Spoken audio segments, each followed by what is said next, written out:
Hey guys, what's going on? So I got an awesome video for you today. This is Vane. Vane is one of the biggest e-commerce affiliates on YouTube right now. He has been killing the game. He has just been one of the guys that I've learned a lot from and masterminded a lot with.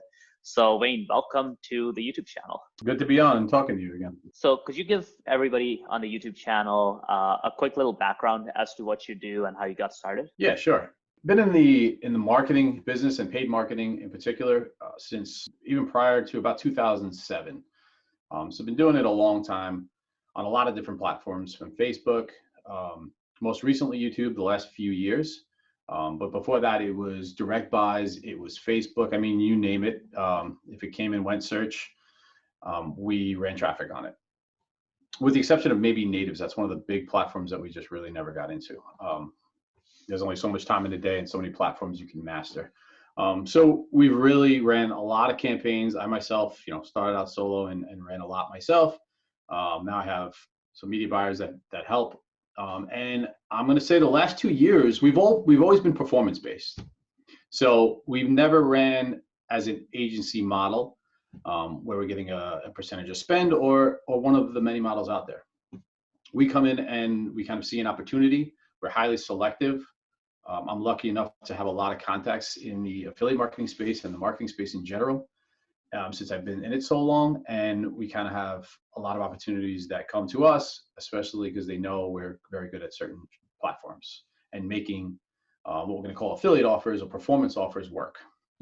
So as far as YouTube in particular, it's been, I think, a little over 2 years we've been highly focused on YouTube and really just studying it, just using it, just scaling up to tens of millions of dollars on the platform, and it's been great.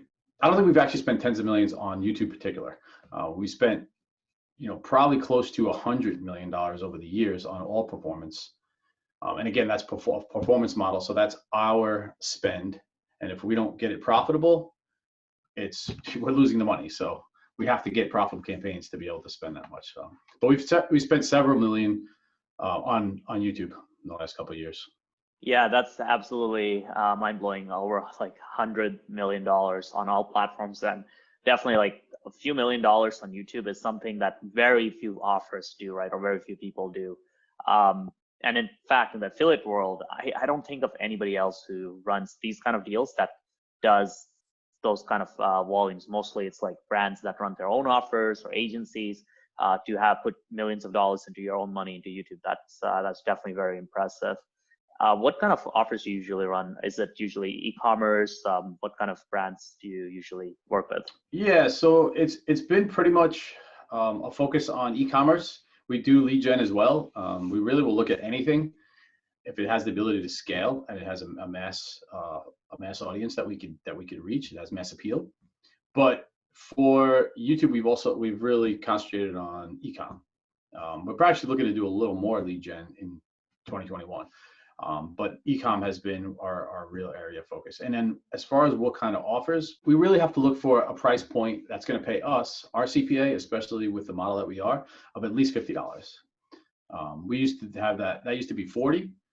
At some point, I would say last year, YouTube got more and more expensive. I mean, listen, all these platforms are always getting more expensive. The CPMs are rising.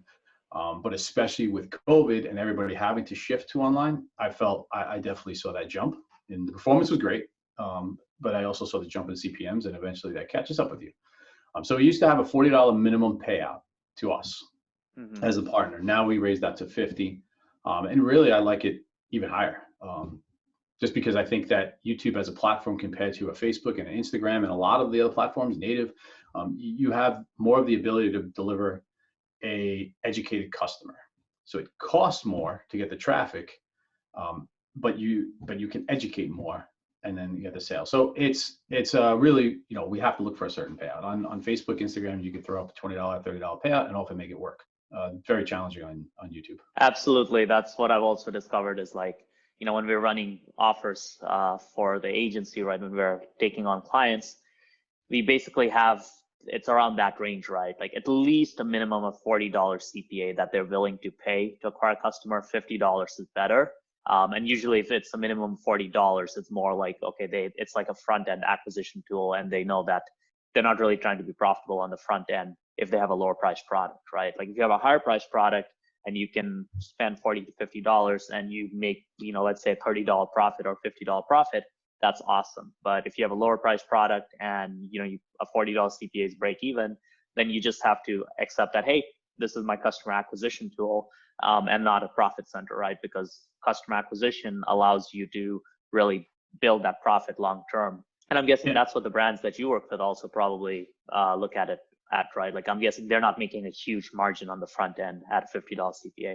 No, not a huge margin, but at scale, they can still do really well. But that's a very good point that you brought up. So the client, we're highly selective in that matter. We have to be getting the majority of the revenue on that first sale. And sometimes there's a longer model at play. I mean, there always is to some degree, right? But some of let's say some of our like electronic gadget products, we scale them up. And now we're only one of their partners, and they are doing tens of millions of dollars annually. So they're playing the volume game, and their margins are probably small. I can imagine, because they're paying us, like, I'll give you one example. They're paying us sometimes more than they're actually getting on the first sale. And it's not like they're losing money on every sale. So with a lot of the times they have the model of they have 3 price points, right? You buy 1, you buy 2, and then they'll bulk them in 3. So their AOV is slightly more than they're paying collectively. But if somebody wants to come in and let's just say a $50 product let's just say their AOV is $70, okay? They're willing to come in and offer one starting at maybe 40. The second one would be that closer to, to 60, 70. And then the next thing when they sell 3 or more or some add-ons there, it might be 90. So they're willing to pay us on something like that, a deal like that. They're willing to pay us more than if somebody just came in and bought one, right? So if they buy one, they're losing money. However, they average it all out. They know their numbers and they know their scale, and that's how we all win. So that's another big piece of the puzzle when we look for partners and offers, and their offers and how they structure them. A lot of companies don't understand that game. They think they're one of the margins, and they just don't want to do it. Yeah, absolutely. That's 100% the truth. It's just business structure is the key to making paid ads work, right? Like if you're relying 100% on the first product or sale, the first sale, you're missing out. And really smart businesses, they're always using the first sale as something that maybe they make a bit of margin, maybe they make more margin, maybe they make no margin, but they understand that the first sale is not like, it shouldn't be the last sale. It should be the start of a relationship. It's kind of like that saying they have, right? If high school was the best years of your life, you're doing something wrong. So it's like, hey, if the first sale is the best sale in your business, you're doing something wrong, right? Like it should be the start of like, building something up with your business where you're able to kind of basically take those people and turn them into long-term customers. But obviously, there's also cases where it's just like, let's say you have a new hot niche and you just are first to market with a product and you just have a high margin because you're first to market, then that can also work, right? But usually in more competitive markets where you have kind of like, competition, you have like established players, maybe it's newer, but there's still people coming up in it. And then you're using paid traffic, you do have to accept that, hey, you're going to have to figure out a really great backend strategy and put more of your focus on building that long-term, basically customer retention and basically machine that adds in more and more value to the customer. And basically you're able to sell more products to the customer versus just trying to go for the first quick sale and then that's it, right?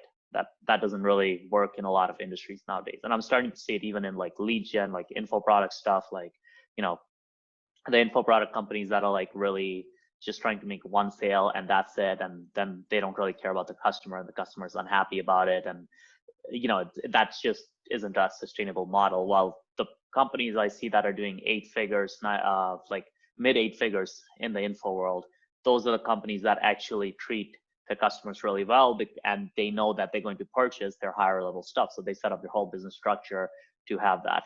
So I'm curious, with YouTube, you guys are spending a fair bit of strategy. What do you guys do with YouTube ads that's perhaps different than some of the other people out there, right? That's one of the things I want to figure out is like, there's certain things people do differently versus what is considered standard practice. So that's a good analogy, by the way, the loser in high school. That's still stuck in high school. You have to change it. You have to advance your business model even when you find a winner, and that's what a lot of the drop shipping guys don't understand. And the ones that do, they build real businesses.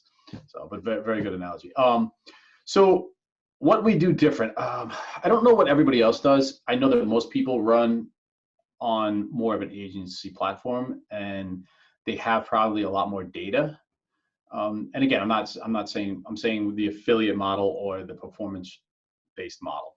Right? We have taken on a few more clients where we're very integrated, and we can see almost everything happening on the back end and have more control over pixels and analytics. But a lot of times that we just don't have that on our partner offers. But it's such a good offer, and it's already proven that it's already doing a huge volume, maybe on other platforms, maybe it's on native, maybe it's on Facebook and Instagram, and we want to port that in and we see a good opportunity, we'll still take it. And it just makes it more challenging going against somebody that's very integrated with their partner as an agency. So the way I actually I'll explain this, the way I first learned YouTube was by a guy named John Belcher. If you're familiar with him. Yeah, he's been ad skills. He's been on ad skills, exactly, with Justin Brook. So what happened was he came over and was working with a company, one of our partners called Giddy Up. And he was brought on and working there. And his entire job was to give more value to affiliates and see how they can really maximize and leverage their partners and their affiliates, especially their high volume ones.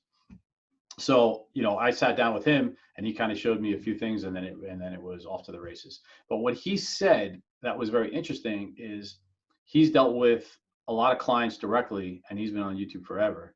And he said that he would have to go into his clients and he would have to establish a baseline, because if he didn't, with YouTube in particular, you would lose so much attribution that he would never get accredited for. They'd be like, oh, it's really not working. Let's shut the campaign down. I don't see it working by looking at their analytics inside of YouTube and even inside of Google Analytics. So he would have to give a baseline and say, okay, well, this is your average revenue now. This is what else do you have on advertising wise? Let's count that as the baseline. Now I'm going to do my magic. Now I'm going to turn on YouTube ads, and you're going to see a lift. You're only going to attribute, I forgot the number that he used, but I think he would say he would lose 30-40% of the credit of how much he was driving a lift in revenue. So his clients kept coming back to him, and they would be like, oh, well, this doesn't look like it's profitable enough. Let's shut it down. And he'd go, no. That's why I said do a baseline. Let's actually look at everything. And then as soon as if they force him to shut it down, he would do it, and I told you so. Because a month later they'd be coming back and they'd be like, oh shit, what happened? Absolutely. I agree 100% with that. Like when you're scaling a campaign on YouTube, you definitely see an increase in organic search and paid search results. And that's something where we, as we start scaling campaigns, we keep an eye on their organic search and their kind of branded search campaigns on Google, because usually there's a correlation between those two. And I've also seen cases where when we scale a campaign really hard, the basically Google trends for that basically brand actually just shot up like crazy. Like the Google trends went from basically being nothing to just like tripling or quadrupling, and the amount of organic traffic was just huge. And I especially find this to be especially true when you have really great video creative that captures people's attention, because if you have a video creative that's fairly mediocre, or it's kind of like every other creative out there, people aren't really going to be captured by it. The people who are interested will click. The other people, they might be like a little aware of the brand. But in the e-commerce world, typically the creatives that work actually grab people's attention and make them think that, hey, this is a really cool thing that's happening here with this ad, and they actually start and they go out there and search for the product, or they go look it up. While in the info world, that may happen sometimes, but I just see like so many info product ads just looking like they look like they're all the same. So I see that being as less effective, right? Like you really have to go out of your way to figure out like an ad strategy that's going to work to drive that secondary reach, right? But YouTube still works for those clients, right? It's just more like the people who are interested click on it. The people who aren't interested, they don't click on it. But on the e-com stuff, or even on the info market with creatives that are more innovative and more focused on actually kind of like entertaining users, or basically being interesting to users, I have seen pretty huge increases in organic search and branded paid ads as well, because people go and search for it. You need to have your branded search set up. If you don't have that, you're losing out on customers for sure. Exactly, and that's where, because I think you even sent a few people over that were curious about the affiliate model of running ads on YouTube. Mm, And it's probably one of the toughest routes you're gonna go, because unless you're very aligned with a partner who's going to give you some of at least a piece of that, right? Like Giddy Up, for example, is one of our partners that, if we're driving, they do this across the board, but if they're driving revenue, they see a big lift in searches, like you said in Google Trends, you'll see the brand searches, and they'll give a piece of that back to the affiliates that are driving the sales. It's a mm. piece. You can't get that perfect. Um, so that's where the affiliate model becomes a little challenging on YouTube. Now it can work, and it can work at tremendous scale. You're just coming in at a little bit of a disadvantage. So you have to really get the creatives right and really know what you're doing. Got it. And I'm curious because you basically mentioned the affiliate model on YouTube is very difficult. How is it that with your typical relationships that you guys count attribution, right? Like, is it more of something where it's basically click-through attribution on the back end, right? Like you have your affiliate link and then they get basically look at that and tell you, okay, you've generated this many sales? Or is it something where perhaps they, you look inside a Google Ads account, you show them that, hey, we've generated this many purchases according to Google? Because I know Tom Breeze does that, right? Like he has a CPA model, which is different than an affiliate model, but he still has that model where, Google does capture some of the view throughs and some of the conversions that don't happen directly on the click when you inside Google Ads. Obviously it misses some, but it does catch them. But the clicks attribution, obviously you're missing a lot more. So what kind of model do you guys use typically? We use two different models. So the main one, and what we've done all over, is typical affiliate model. So it's last click attribution. So we have to optimize around that, and obviously we retarget, but we're still, again, leaving. We're not getting branded search. We're getting a piece of branded search depending on what they think was delivered by our traffic. I don't know. I couldn't tell you what we're missing out on, but I could tell you it's a lot. So that's one of the reasons that this year we're moving to more of a hybrid model, where we have a lot more access to data, because we don't see that right now. We don't have access to that. So we just run cash in, cash out, profitable. Okay, let it go. Let's scale it up as big as we can. But I know we're losing out on scale, as well as, just because we're losing out on attribution, we're losing on the amount of sales. So that's what it does make it challenging, and it's something I've kind of racked my head around, especially working with some of our partners, saying, listen, I understand that you have a lot of volume coming from Facebook and Instagram, and a lot of volume from native, and we're over here usually the only partners on YouTube that are crushing it with them. And I'm saying we should be getting more of the branded search, just because of the nature of the platform, and it's top of funnel. It really is top of funnel. Cold traffic, especially on e-commerce for one product, like we're driving serious awareness, TV commercial level awareness versus something on a Facebook or an Instagram. So we want more of that, but it's kind of challenging. It's a challenge for them to see what is I can say it all day long to the blue in the face, but unless we literally built a separate campaign out and rebranded a product, which is very tough for these, they're already doing massive volume. You have to rebrand it in the marketplace. I can never tell you that exact number. So that's why this year we're gearing towards a little bit of more exclusive relationships than we already have. Because like I know Tom Breeze, and his model's similar. It's a CPA model. It's all performance based. Is that correct? Is that what you know? Yeah. Okay. Yeah.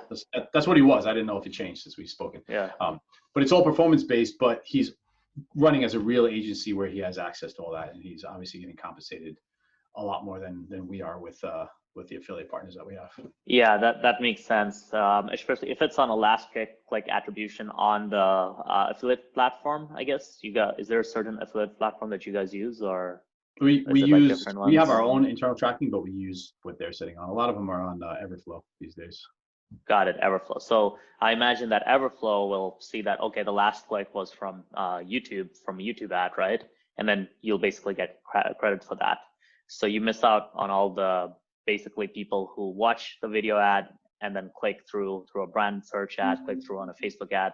And I can absolutely tell you that there's so many of those people, right? And when we run kind of analysis, it's pretty impressive, like the number of kind of view through conversions that come in certain campaigns. Okay, so that definitely makes sense that you guys are kind of trying to resolve that by moving to a more hybrid kind of system. Yeah. In What is your terms, model? What is your model? If, by the way, I know you run an agency as well, and I know it's more of a traditional agency. What is your model, so and do you have a performance component built in, or is it just as you scale? So it's basically a traditional agency percentage of spend, like baseline, like minimum plus basis a percentage of spend kind of model. What I found is like if you're gonna do a performance model, I think it's best to do it in a case where you have a lot more control. I don't feel comfortable with doing performance-based models where we don't have all the control. So we do have, let's say, for example, we do have a performance deal, which is kind of our info product offer in Brazil, which is literally like a partnership, right? It's like, we do the funnel, we run the ads, we have insights into every part of the business. And then obviously the course creator, he does the course, he does the webinar, he kind of optimizes the webinar side of things and the copywriting side of things, right? So that, in my opinion, is where performance really makes sense, is that, hey, this is a situation where we have visibility and access and we can kind of work together. Now, I know there are other people who do different models, like percentage of revenue. Let's say you have a baseline, and then if you hit a certain ROAS, you get a percentage of revenue after that. So that's also a valid model. I think that's a model at a certain point we may test, but currently it's just for our business model, for the way we structure costs, the way we structure everything, we kind of just have the standard agency model, right? In my opinion, like setting up performance deals makes sense where you have a certain level of control and insight to be able to really just, be able to kind of work on improving the funnel and really optimize things, while situations where you have no visibility or no support, it's a lot tougher for sure. We've tried doing some affiliate deals, but then we're just like, okay, we look at the creative that was available and it's just, complete trash, right? And we're like, okay, so we're gonna have to spend like a few $1,000s of our own money on creative just to test this offer, because the level of support, that's provided by this, basically the brand to their affiliates, is so low. Like you'd expect at least some decent creatives that they would have, but the creatives are just non-existent, right? So my experience with affiliate stuff has been like usually a lot of brands that they're like, okay, hey, you get us customers, fine, but it's like, I guess it makes sense in certain situations, but the way we're structured, we prefer to do those deals where we can actually have like insight, right?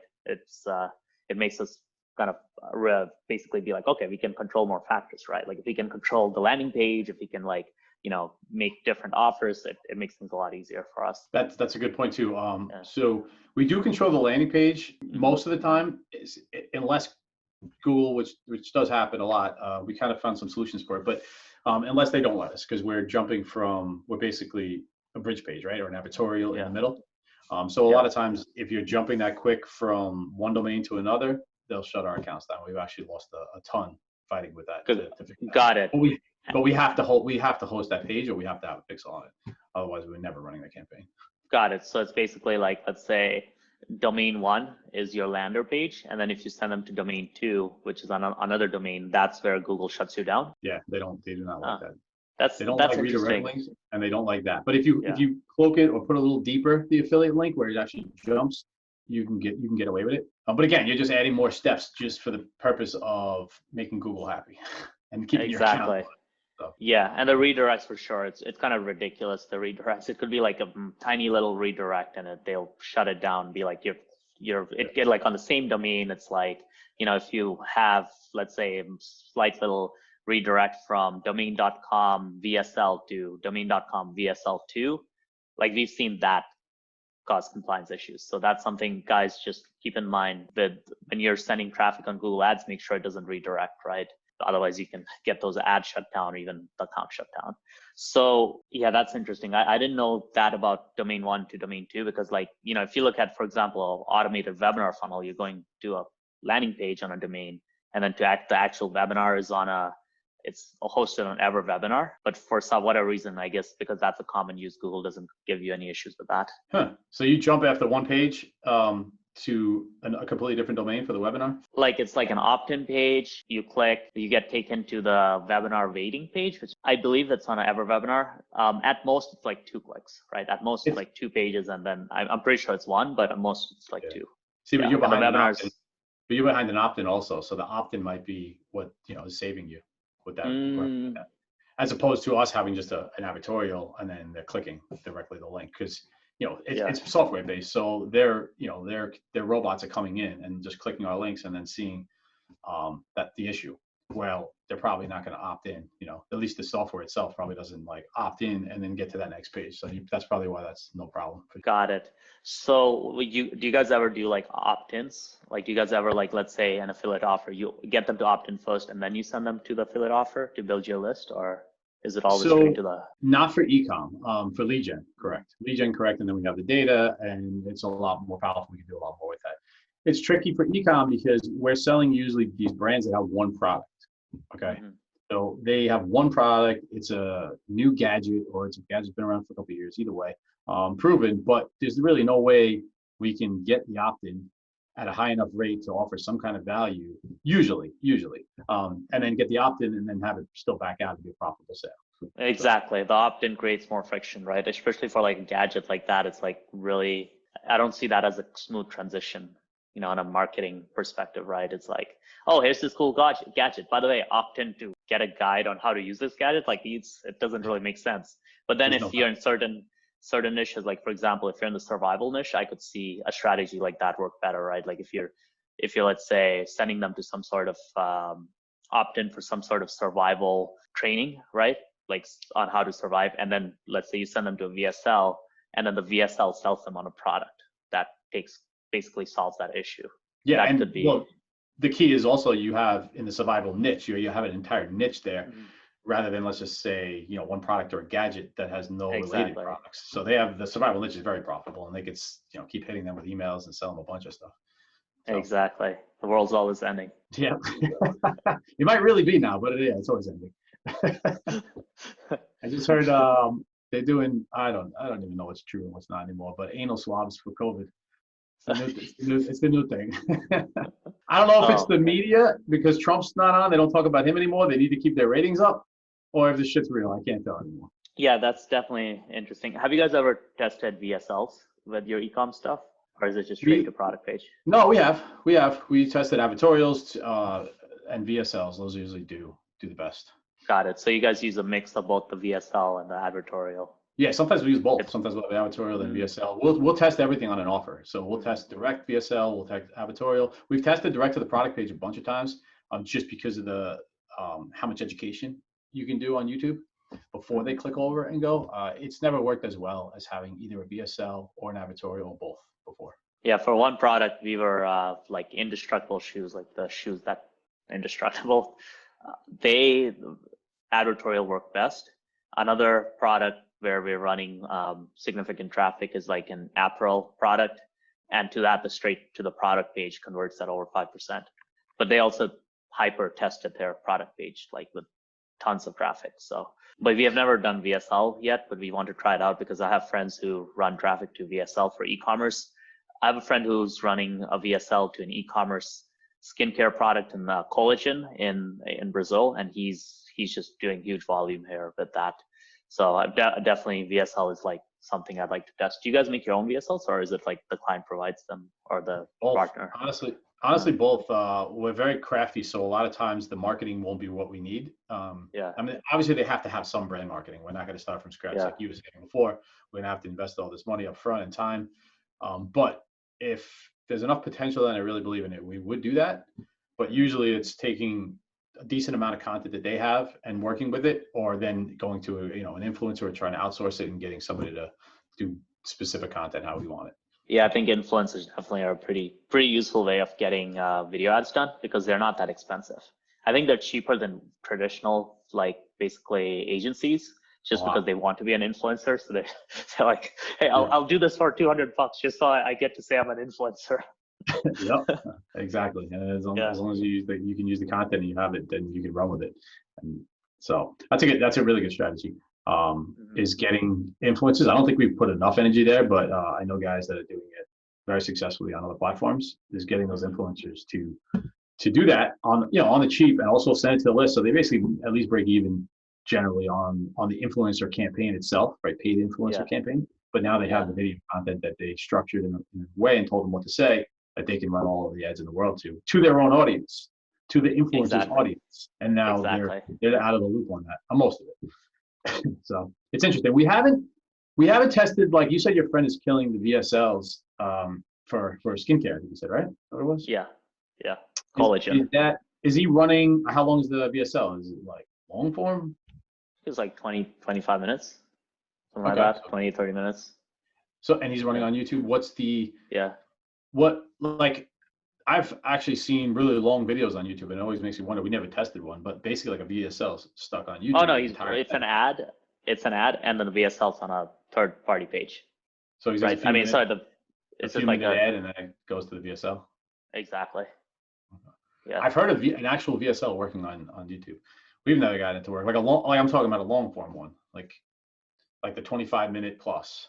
Yeah, I've But never I've usually found shorter, punchier ads to work better. You can make the ads a little bit longer, but the moment it starts getting a little boring, people lose interest, right? Like it's just you're there, the skip button is there in front of you, right? Like it's literally like at least if you bring them to another page, they are kind of committed to kind of watching or doing whatever's on the other page.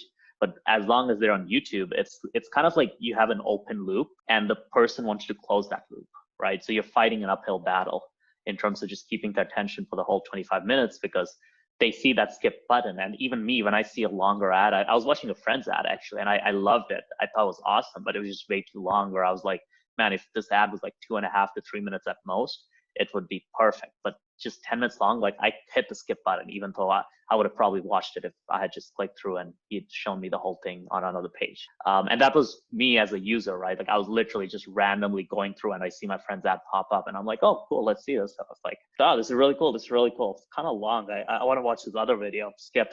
I'm like,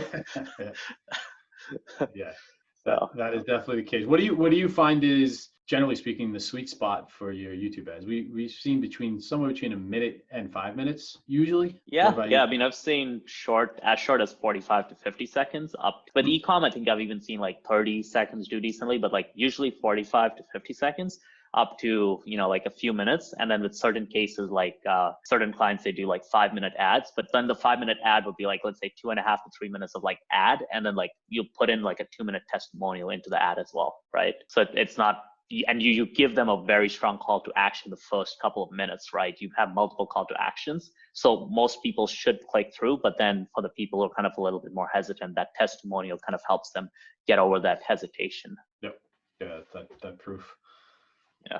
And we've usually found that like the quality on YouTube for higher ticket, more expensive stuff is just way better at high spend. That's something we've seen, especially like nowadays that we really track data with like third-party tools like Hyros or Wicked Reports. We like see because in the past it was a lot more difficult to get visibility because clients wouldn't get us access to their CRM, right? Like it'd be like, hey, we want to do this Gclid stuff, but they're like, oh no, it's making sales. Like keep doing what you're doing, but they wouldn't really share the stuff we needed to set up Gclids, right? Because of the fact that basically there's customer data involved and there's salespeople involved, so there's like a whole bunch of stuff that would be required to make that happen. But nowadays that you got something like Hyros set up where it's like very plug and play, and then it's basically like the salespeople just have to put that data into it when they make a phone close, and we can just see that YouTube just outperforms Facebook for very high ticket stuff, just consistently so that's on higher spend. So do you see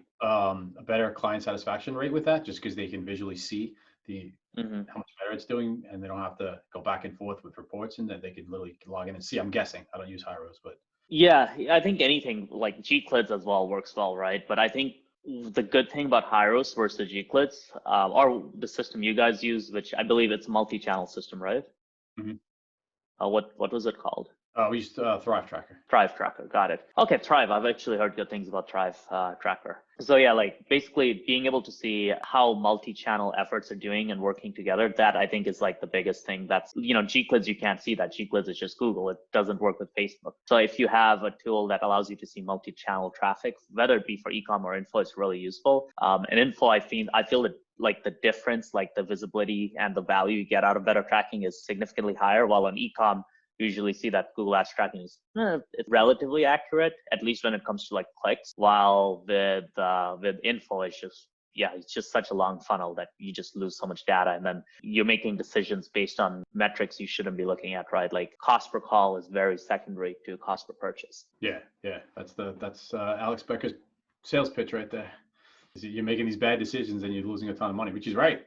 So I'm curious, what would your advice be to somebody who's starting out with YouTube ads? They want to do some affiliate stuff, like they want to get into affiliate marketing. What would your advice be for them? Well, we said some of it already. The price, well, if we're talking e-com, the price point, don't mess with anything under $50 payout to you, because it's very rare that it's going to be successful. So your success rate, even if you get it to work, is going to be low, and then it's going to be hard to scale. So that's probably one of the key ones. You want to look for a lot of good quality video, and the other thing is, I'm very close with a ton of my partners and affiliate networks that I've known for many, many years in the space. And still to this day, they're getting better at this, but still to this day, they're all their content is pretty much made for Facebook and Instagram. It's all vertical. It's not horizontal video. So it doesn't really work well on YouTube. So that's the other thing, is to focus on either finding an offer that has that kind of content, and the right content would be we're very high selective. As soon as somebody approaches us, and we must get 10 to 15 a week, looking at a new offer, we'll basically, first thing we'll do after making sure it hits the price payout that we want, is we'll go through all the video content and say, well, how much video content? And that, now everybody doesn't even waste my time unless it's, widescreen, the kind of format that I've trained them on that we need. So you really have to get that in place, or be able to create it, one or the other. Yeah. But like you said, it's either cost consuming or time consuming, or it's cost consuming to do that. So, and when you're playing the affiliate game overall, you're really looking for hits. You're only going to hit, I don't know, probably the typical win rate is probably 20-30% on all the campaigns you try. So if you're trying 10 campaigns, you might hit 2 that are home runs, maybe a third, or maybe even up to 40% are like, all right, they kind of break even, I can optimize and make a little money. But like, you want the home runs and you want the winners, because that makes up for the losses. So if you have to put all that time and energy into it, you better be seasoned and know your offers, and they have a high rate of winning, and all the other boxes are checked, like they have a lot of content, or don't go after that offer. Don't waste your time with that offer. Yeah, that makes so much sense to me, is that basically, 10 products, maybe 20, like 2 or 3 might work, right? Yep. And then out of those 10 are the ones that have the video assets, right? Yep. Like they have the widescreen video that works on YouTube there. So, and then I guess once something starts working, then, you're probably okay with investing more into the video creative, maybe even getting spending a couple $1,000s on video creative if something's working at like 500 a day. Exactly. That's where you scale. You scale and you optimize all the time. And Yeah. Again, that goes for all campaigns on all platforms. This is the affiliate game.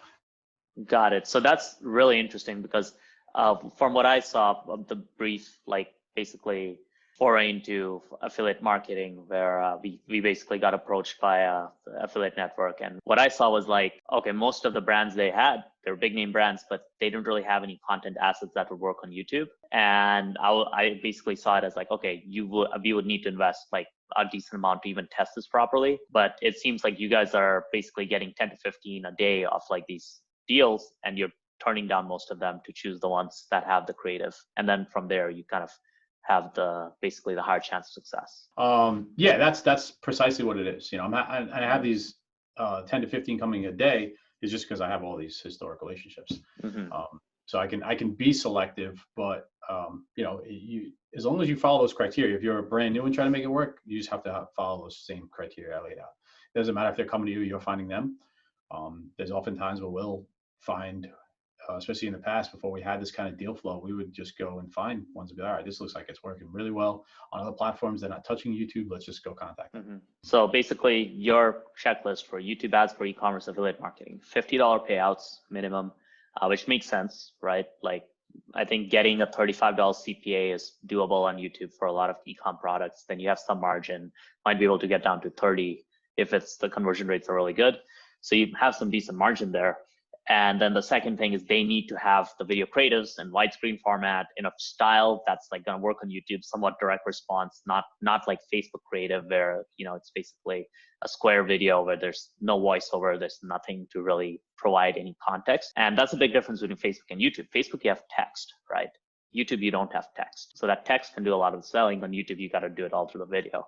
And from there, basically 2 out of 3 out of 10 that you test work? And what kind of budget would you spend on testing like a new offer? I mean, if we're starting on a new offer, it really varies depending on how successful maybe the offer is elsewhere or how much they're spending.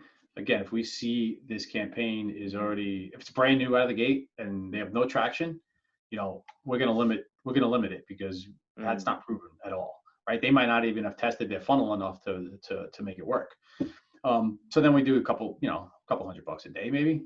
Now, if it's a proven offer, we see it working other places, we just know we have to get the creative right on YouTube and then do what we do. We'll get more aggressive. We'll go 500, 1,000 a day and quick, just to speed things up, right? I want to quickly know, is this a winner or is it a loser? Toss to the side, or we see some life in it. So we'll buy that data a little faster. I don't recommend doing that unless you really know the platform and familiar with the platform and actually just the game in general. But that's just how patient are you at that point. Yeah, you can exactly. do the same, if you have no budget, you can do the same thing with $20 a day. It's going to take you that much longer to get all the data to optimize down to find your winners. Yeah, and if you have no budget, it's better to just go with the agency model, right? Like it's like, do this model if you have some money, right? Like it's you're gonna burn through a lot of cash if you don't have some sort of cash reserve to be able to test like 10 products and be able to find a couple that win. Yeah. See, so all the there's benefits, there's pros and cons to each of the agency model and then this model. The reason that we've historically been this model is we can scale the shit out of offers. It's our money. We don't have a client calling us. We don't have a client saying, oh, well, don't do this, or I don't like this. We can use our creativity and we can blow up an offer, and we don't have to have a client calling even asking what happened or how much budget they have. We generally vet our deals out, and we know that they have deep pockets, a lot of inventory, they check all the boxes. So that's the advantage of this model, right? There's definitely disadvantages, loss of attribution, we went through them, but there's a lot of advantages to us too, because now at scale, we can run multiple offers and not have to worry about the back end, the customer service rep for the person, keep the client happy. But again, if you're starting out, and even if you're not, the clients is just a bigger sustainable model, I think, right? Than this. This is it has its pros and it has its cons. But yeah, I mean, it really rather spend the client's money than your money, unless you're gonna, you're seasoned and you're gonna have some big wins, and now you can scale to the moon and not deal with anything, have it on autopilot.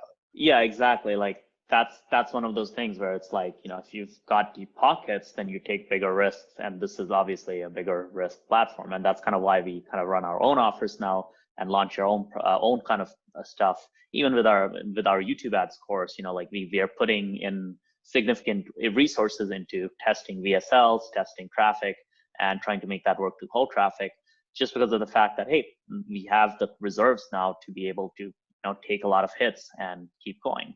But when I started out, I didn't have any reserves. I was broke, so it kind of made sense for me to just work for clients, make them a lot of money. I'd make some money. I wasn't getting the huge rewards, but it was a bit more stability, right? It's like when you do the client game, the traditional agency game, you're low risk but lower reward, which is fine for starting out. And then also with building an agency, if you do it right, it also becomes something that kind of sustains itself and is like a cash machine. So it allows you to kind of do these other things on this that you can do, but you kind of have to build that machine first. So if you do, kind of commit to the agency model, you got to expect like at least 3 years that you want to be working really hard on it before you start doing other stuff, because otherwise you're never going to build the agency to a point where it's self-sustaining, right? So ultimately, like, the business model depends on where you're really at.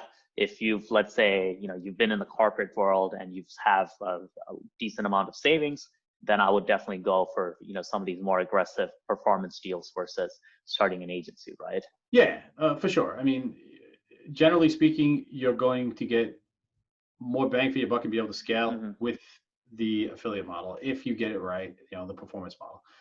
But I wouldn't recommend, unless you're very seasoned, getting into that. That's just me. It could work. I'm not anything can work.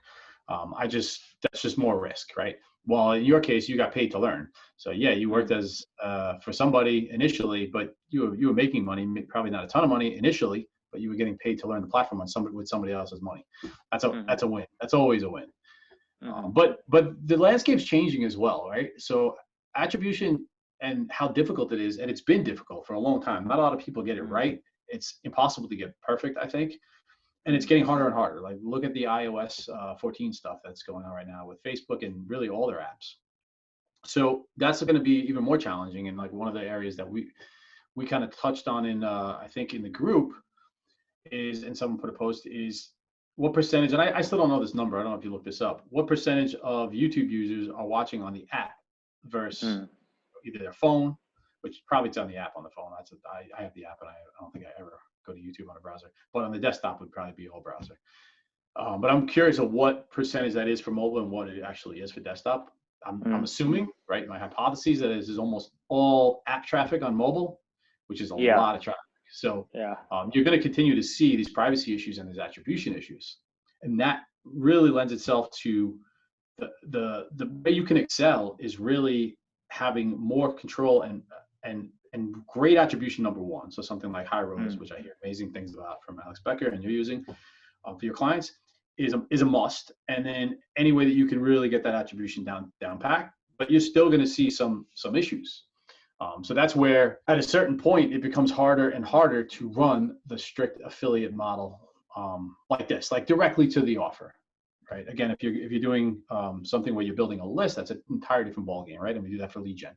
But if you're just going like, all right, I'm just going to cash in, cash out, and work with this person and make money on strictly affiliate with no back end, with no equity in the deal, that's just going to be a harder and harder model to make work.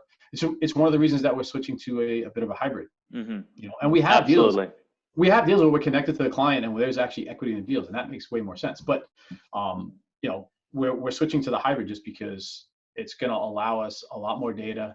It's going to give us that hopefully that perfect mix, because we'll still have a lot of it based on performance where we can scale, and we're not going to have the handhold clients. Again, we're going to be selective on the right clients, but have some kind of more of a baseline and have them upfronting a lot of the early stuff. So. Got it. And what is the hybrid approach exactly? How does that work? So instead of like the typical, like agencies generally charge, give or take, right, 15% of ad spend. Very, very broad, just based on what I know, right, of the agency model. Obviously, it fluctuates, and then probably some performance, either bonuses or incentives, or whatever it is, right? And you make big money based on scale. And then, correct me if I'm wrong, but doesn't that percentage usually end up dropping at scale? Yeah, exactly. And even so, this is problems with the agency model. So that drops at scale, but you're scaling, so you're all right. You're not crying about it because at the end of the day you're making more money, but your percentage dropped. Maybe it went from 15 to 13 to 12 to 10. I don't know. I don't run that model, but I just know a lot of my buddies that do. One of the problems with that model is that I hear from a lot of people is at a certain point you've crushed it for this client. Okay, you put them on the map, you blew them up. And you're scaling them and they love it. And then as soon as they're writing those fatter and fatter checks to you, they go, shit, why don't we bring this in-house? Yeah. And then it blows up. Yeah. And they see everything you do because you're running as an agency, you're running close with them, and they basically know, give or take, what you're doing. It's one of the reasons that as affiliates and as partners, we're pretty strategic in letting them know only what they need to know. Does that make sense? Just because, and the other thing is, like, if you run this model and it's more performance based, well, your percentage is not going down as long as you're performing. It could actually go up. I mean, we could, instead of making 15 on ad spend, we could be spending the money, getting a check. They don't know what percentage we're getting. So we could be, and it's happened many times, making 100% on an affiliate campaign day over day, right? So they're just two different models. So I think the performance is somewhere that sits in between that, where it's heavier on performance and CPA, and probably what we're going to do, we're still modeling it out, is gear it in the beginning on an estimated CPA, make sure all the numbers work for everybody, and then get to the CPA where we know we're happy and we can scale to a certain percentage, and then they're going to kind of give us free reign and we just do our thing. Got it. But and then go ahead. How would you handle the attribution issue with, let's say, like, would you take a percentage of their revenue that grows from the baseline that's not attributed to ads? Like, how would that work? Yeah, that's exactly how we're going to do it. I mean, we might get some client pushback on that, so we'll see how that ends up when I roll it out.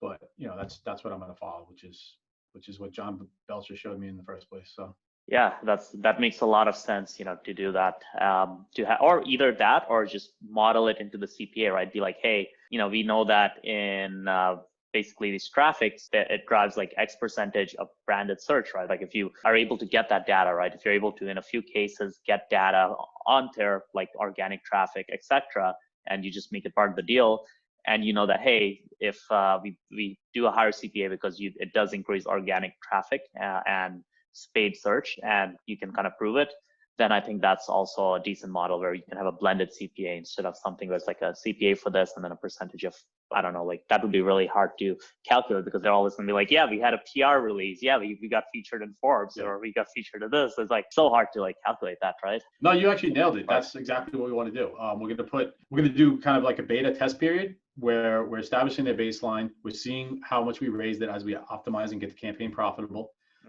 And then once we do that, we'll say, okay, well, this is what you have to be. This is the CPA we're going to need at scale, and we're going to factor in the brand lift and branded search and all of that. So now we have that set CPA, and obviously we still have to talk to the client and make sure everybody's happy with that CPA and it's backing out for them, it's backing out for us. But we're giving it a 3-month period where after 3 months we say, okay, this is where we know we are. We have the kind of campaign optimized. This is the CPA we need, and then we're off to the races, and we don't have to worry too much because it's built in. Yeah, so basically you have like an experiment period, like maybe like a 2 to 3 month period where you gather data, look at their lift in organic based on the lift in increase in spend on YouTube. And based on that, you go to the client, be like, hey, this is the CPA that's going to work. This is why we want the CPA, because, organic branded is going up this much based on our data. So you're basically doing like a test trial period and then a normal affiliate relationship after that. Exactly. I think that's a win-win for everybody. That makes a lot of sense. And I'm curious, do you want to tell us about, like, let's say, you don't have to name the product or anything like that, but I'd love to hear like a story of you guys scaling like really hard on YouTube, like one scenario where you guys have done that in the past, and like what kind of spend you guys were doing. Yeah. I'll give you one, and I'll even give you the product. We don't give a lot of things we're working on, but this is one that we're not really doing anything with it right now. We ran it for years. And that's a test to YouTube. So you can have a campaign that does incredibly well for a long period of time, as long as you refresh creatives, but not nearly as much as you have to refresh creatives on like a Facebook, Instagram, and other platforms. That's one of the beauties of this platform, as you well know, as is the fact that it's growing so rapidly. There's so much new content being added, and it's just growing faster and faster. So one that we did is, which probably everybody's seen one of the ads, either ours or somewhere else, because it was also crushed on Facebook and Instagram, is, I'm sure you heard of that, right? Mm-hmm. I think Justin Brooks is about to rip apart our video on it. So that's one that's actually the one of the initial ones that I worked with Belcher on. He was showing me. Actually showed a few, and that's the one we just said, all right, we're going to make this work. So we did millions on that offer, and like I said, it lasted for years. Like it really ran well for years, and that was running already. That was a proven offer that was already running 2 or 3 years before. Mm-hmm. It just hadn't been put on YouTube, and even during that time at Facebook and Instagram, also we're doing phenomenal on the offer. So that's one example, and it goes pretty quickly. I know YouTube is a slower platform to scale. Well, not to scale, slower to get profitable. Let me rephrase that. It's not It's not hard to scale on YouTube. It is hard to get profitable, and then you have to scale. Unlike Facebook, Instagram, where everybody just that's why you see tons of affiliates there, is because they get profitable right away, right? But then good luck scaling. You better be very good at what you do and refresh your creatives almost on a daily basis. So that's one that we took off, and we quickly got to $20,000-$30,000 in ad spend relatively quickly. I'm within a few months, within about a month and a half, probably. Absolutely. That's all cylinders. Yeah, that's the cool thing about YouTube, is like harder to make profitable. So it keeps all the riffraff out. If people try it, they're like, oh, this is too hard, I give up, because it's not working within the first week or two. Right.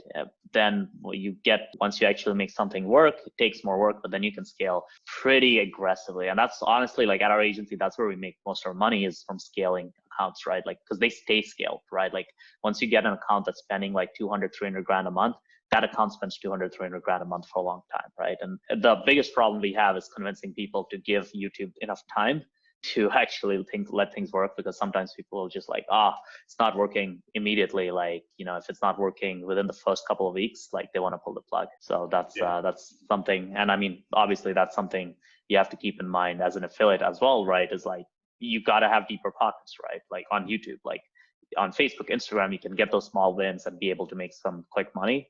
But on YouTube, you definitely need to have some thick skin, right, for being able to scale accounts. Yep, I would definitely agree with that. Yeah, that's pretty mind blowing. So you guys are spending 20, 30 grand a day on that. Yeah, just as affiliate. So again, Wow. count the money that we lost in lost attribution. Hence why we're changing the model. Yeah, absolutely. That is crazy. And yeah, man, I think that pretty much covers everything I wanted to talk to you. And is there anything else you wanted to cover as well? Yeah, let me pick your brain a tiny bit. You've been running your agency, what, 3 years now, has it been? It's great. Like 2.5, yeah, almost. Yeah, it's been pretty much 3 years. Yeah. I know you're scaling it quickly. I know it's growing rapidly. Is that the end goal? I know you have some of your own products, so are you now using it to leverage and launch some of your own products and your own brands? Yeah, so the main thing we're doing right now is obviously the agency is kind of like our core business where it's kind of built up Linx, and now the secondary thing that we're doing, which I'm putting a lot of my personal focus on, is our Linx YouTube ads course, and that's also starting to scale. It's not like we still haven't figured out paid ads profitably for it, just because getting the right angle and so on. But organically, we're selling it very well, and right now we're testing paid ads pretty aggressively. So hopefully within the next 2 months, we should have things working on that and crack and just scaling to like higher levels to that. And then we also have a couple of other side projects. So like one of them was the Brazil info product course, which actually I think I did a student call in the course like recently. I uploaded it inside the course where we kind of went over like what we're doing with that offer and like with the various things. And that offer it goes up and down, right? Like it's like there are periods where it just makes a lot of money, like in January, the first 20 days of January, that we had like a couple of like $12,000, $13,000 days, and we were doing like 10K a day pretty consistently for a while, and then like it kind of fell off a bit. But it's just like one of those things where it like goes up and down. But it's one of those leverage things, right? It's like, okay, less competitive market. Let's just take something that's working in the US market, which is an kind of like an webinar funnel, put it in there, find a partner and do that. And now we're looking to try doing more of those projects as well, right? Like have like a incubator of sorts for that. So yeah, basically that's kind of what we're working on, which is our YouTube ads course, making these offers work, which is kind of, it's our version of an affiliate offer, right? It's like, but we're more deeply involved. We're either like zero risk on this side, which is the agency, right? Because we want that as our stable cash machine. And then on the other side, we're like 100% risk, where it's like even more risky than an affiliate model, because we're literally creating it from scratch, but we're also taking like a bigger percentage where we get a piece of the pie of the back end. We basically, it's like building kind of like something together, and like we're trying to figure out how to systemize that and like do all the operations for it. So like it basically is a kind of a smooth machine to be able to build out these new offers, and then have these new offers have an upsell and like another upsell. So kind of figuring that side of things out right now. With that, it's kind of like the way we want to try doing it is kind of like Mindvalley and like how they do their stuff, where they find these partners to make the course, and then they do the marketing. And then because they have like all these different things, they have this ecosystem where people buy multiple products, so they can be very aggressive on the front end. Like Mindvalley, they're very aggressive on front end acquisition, right? They're not really trying to make profit on the front end at all. Those are the kind of partners we like. Yeah, those are exactly. Yeah, that was my main question. I'm just curious because I as long as I've been in this industry and I look, the agency's model is great, but I was around at a time when like nobody knew how to run paid traffic. Yeah. Now it almost seems like everybody's pitching a course for paid traffic. Everybody's teaching something. Your course is incredible on YouTube. I would recommend everybody, if they want to learn YouTube, you're the spot to go. But everybody's selling. There's 10 million for Facebook. I think it's like a handful for YouTube. If they're any good outside yours, I have no idea. But what do you like about my course in particular?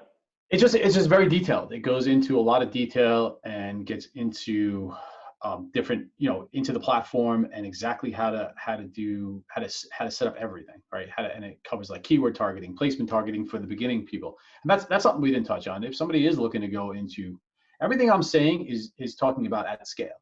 We like to take an offer and we like to run it on broad traffic going right out of the gate. Affinity audiences, like I don't want to waste time with keywords. I don't want to.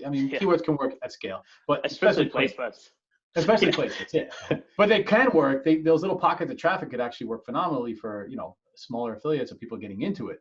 So you got to take everything I said with a grain of salt, because we're looking at it from a different lens than somebody that's like, all right, I'm really learning to crack affiliate marketing and do it on YouTube. There is probably an easier way, which much less risk on placements and keywords, and more targeted, laser focused niches or traffic quality. But we don't really do that. So, but what I see is it's becoming a little bit of a commodity, the ability to run paid traffic, where it wasn't before. There was very high level people in the world that could do it back in the day, and now it seems like there's still the cream of the crop, high level, that can do it, but then it's a lot of people who the water has gotten muddied, and there's a lot of people doing it. So I'm curious of how you see long term, how you see the agency model, if you see that being a problem. Obviously, you're very good at what you do, and you're very targeted on a newer platform that I think is where everybody should be right now. But what do you think about that long term? Yeah, so I've thought a lot about this, and I think like basically, for example, right, different business models have different pros and cons, right? Like a software company, for example, extremely difficult to get off the ground. It requires massive amount of cash, but long term, huge payouts, and you can sell.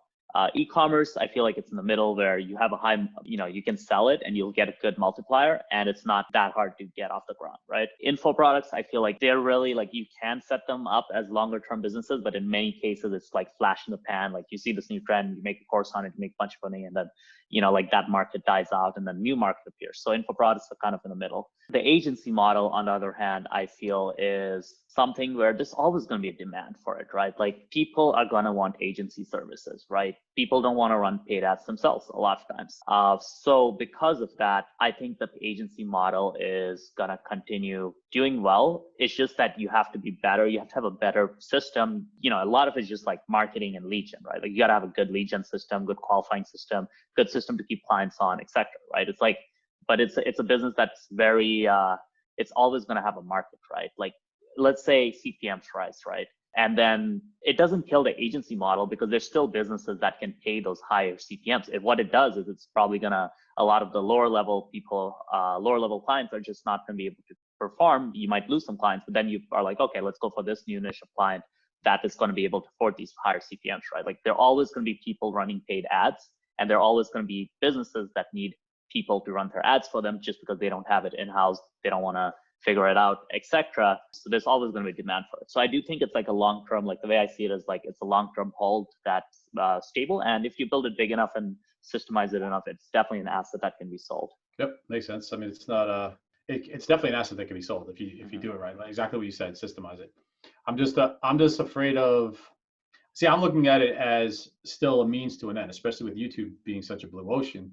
It's a means to an end to launch, to have basically this easy platform, my own basically in-house agency, which is what we have now, but it's not so much of an agency yet, to launch whatever we want to launch, right? To launch other e-commerce products that we actually can exit at a higher multiple than the agency itself. Just because I do see the agency, I just see a lot of noise, and it's become a little bit of a red ocean in my opinion. Again, unless you're cream of the crop. Unless you're cream of the crop and you're on a platform that's not a lot of people are saying they're great at. I mean, I just went into my I just had went to acupuncturist, and it's a bunch of things. They have acupuncture, they have chiropractic, all on the one set there. But I went in for the first time. It's right around my house, and as soon as the guy heard marketing, his ears went up a little bit, and he's like, "Oh, we're doing this, this, and this." And then as soon as he heard YouTube, his ears really went up, because then he's like, "Oh wow, YouTube, okay, nobody's talking about that yet." You're in the right spot, but I still see just marketing in general is everybody can do it. There's no barrier to entry. And now what differentiates you, even if it does, how do you explain that to the client going forward, long term? Exactly. I mean, that's one of those things where like we are focusing a lot more on our own offers, right? Like the agency is something, it's built, right? And it works well, and it's systemized, but ultimately that's why we're putting our money into and our time into launching these other offers and really figuring them out and figuring out what the sweet spot is for us, right? And in your case, right, like I do think that probably you guys are probably going to launch your own e-com brand at some point, right? Like you have the information, you have the skill set at customer acquisition, what offers work and don't work. It wouldn't make sense for you to launch an agency because you're basically, that's a low barrier of entry model where you don't really, you want higher entry, you want something that's more difficult to build, right? You don't want to start a business model that's easy to enter because then everybody can enter it. So the reason we started the agency when we did is because back then, obviously it was like an easier thing to do and didn't really have the cash resources to kind of run aggressive affiliate offers or run our own brand. But now at this point, once you have an agency, like the agency to software or agency to e-commerce brand thing is just so common. Like literally half the brands in this industry, like the story is like, oh yeah, I used to run an agency, then I started my own brand, right? Because you have the cash flow now, you have the expertise, the cash flow. So it's like, it's somewhere to start, but once you're already at your level, I wouldn't really recommend it. I would say like, man, like an e-com brand which you can sell for like, $50 million down the line, that's just like far more kind of better option, right? Yeah, 100%. But I still look at it as a valuable piece of the puzzle. I mean, I think even like Neil Patel has his agency to this day. Absolutely. And he said it before, he uses it to launch wherever he wants. He plugs it into his agency, which is proven he has control over. And he's like, all right, here's another product I think we could crush. Let's stick it into the machine and market it. Absolutely. Anyway. So I think it's a valuable piece of the puzzle, but you're 100% correct. We are going to launch our own e-commerce offer. That was kind of the goal of spending the last 2 years in e-commerce and learning YouTube. The end goal. So I know we got to wrap this up. I think you have another call. Is there a student call today? Yeah, the student call in like 10 minutes. Yeah, I'm gonna try getting some kombucha or something to drink while I sit on the call. Right, there you go. Cool. So awesome. Thanks for being on the call. Guys, I hope you really enjoyed this video. This video is like, it was over an hour long. There's a ton of really golden information like this, Wayne, you're like a guy who spent like $100 million on paid ads for your affiliate marketing stuff. You spend millions on YouTube. You've scaled on YouTube. So this conversation, there's so much to learn from it. So watch this twice. I'm going to make sure my team watches this because there's a lot of gold in here. So thanks once again for being on here. Anytime, man. I'm always down to chat YouTube.